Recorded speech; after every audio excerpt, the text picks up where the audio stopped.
شاء الله قول بدن سوماليا هنولات waxaan rajeynayaa bal inay qaranka Soomaaliya wax badan ku soo kordhin doono insha Allah taala Yaasiin Cabdiraxmaan Cabdiqaadir ayaa ku soo biiray xulka qaranka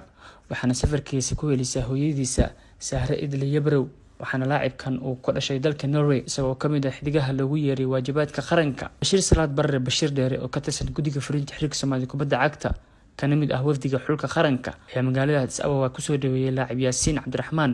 iyo hooyadiisa Yaasiin Cabdiraxmaan Cabdiqaadir oo kamid ah ciyaaryahanada loogu yeeray xulka qaranka dalka Soomaaliya oo ka yimid matqaana wadanka Norway aad iyo aad ugu faraxsanahay inaan ku soo dhaweeyo garoonka Addis Ababa waxaan rajeynayaa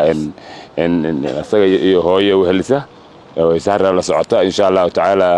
waxaan rajeynayaa bal inay qaranka Soomaaliya wax badan ku soo kordhin doono insha Allah taala Yaraan Yaasiin Cabdiraxmaan oo ku faraxsan waajibaadka xulka ayaa ka mahad celiyay sida diiran ee loogu soo dhaweeyay magaalada Addis Ababa wuxuuna rajo wanaagsan ka muujiyay waajibaadka xulka Ocean Star aad u faraxsanahay in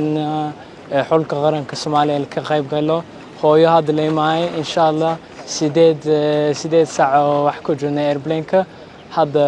Addis Ababa imaanay insha Allah قول بدن سوماليا هنولات tababaraha xulka qaranka daa'irta Soomaaliya Nuur Maxamed Amiin